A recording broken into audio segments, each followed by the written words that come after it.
இந்த மத்திய கிழக்கினுடைய போர் சூழல் எதிலெல்லாம் தாக்கத்தை ஏற்படுத்துகிறது என்பதை நம்ம கற்பனை பண்ண முடியாத அளவுக்கு நிலைமை மாறிக்கொண்டிருக்கிறது. இப்பொழுது வந்திருக்கக்கூடிய மிகப்பெரிய பிரச்சனை என்னன்னு சொன்னா, உலக அளவில் அதிகம் தேவையாக இருக்கக்கூடிய எம்ஆர்ஐ ஸ்கேன் பண்ணுகிற சிஸ்டத்துக்கு கூட தற்போது பாரிய தேவைகளும் தட்டுப்பாடுகளும் ஏற்பட்டிருக்கிறது இந்த யுத்தம் காரணமாக. ரஸ்லஃபான் மேல, கத்தர் மேல நடத்தப்பட்ட தாக்குதல்கள்ல 30% எல்என்ஜியை தயாரித்து கொண்டிருந்த கத்தர் உடனடியாக தயாரிப்பை நிறுத்தி இருக்கிறது.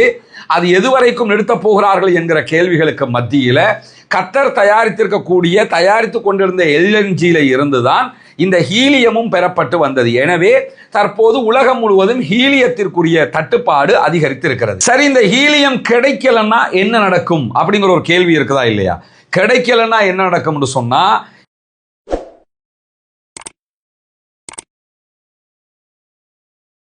அன்பிற்கினிய சகோதர சகோதரிகளை, நம் அனைவர் மீதும் ஏக இறைவனுடைய அமைதியும் கருணையும் உண்டாகட்டுமாக என்கிற உயரிய பிரார்த்தனைகளோடு, மத்திய கிழக்கு முழுவதுமே ஏற்பட்டிருக்கக்கூடிய ஒரு பாரிய போர் பதட்டம் காரணமாக தற்போது உலகம் முழுவதுமே ஸ்தம்பித்து நிற்கக்கூடிய காட்சியை நம்ம பார்க்கிறோம். ஈரான் மீதான அமெரிக்க இஸ்ரேலிய ஆக்கிரமிப்பு ராணுவங்களுடைய தாக்குதல்கள், அதே போன்று அவற்றுக்கு எதிரான ஈரானுடைய எதிர்வினை தாக்குதல்கள் என்று உச்சமான ஒரு போர் சூழல் மத்திய கிழக்கில் உண்டாக்கப்பட்டு தற்போது உலகம் முழுவதும் அது ஒரு பேசுபொருளாகவும் பதட்டமான சூழலையும் உண்டாக்கி இருக்கிறது. காரணம் என்னன்னு கேட்டால், மத்திய கிழக்கில் இருக்கக்கூடிய ஈரானுடைய பாரசீக வளைகுடாவில் அமைந்திருக்கக்கூடிய ஹொர்முஸ் நீர்நிலையை ஈரான் மொத்தமாக மூடி இருக்கிறது.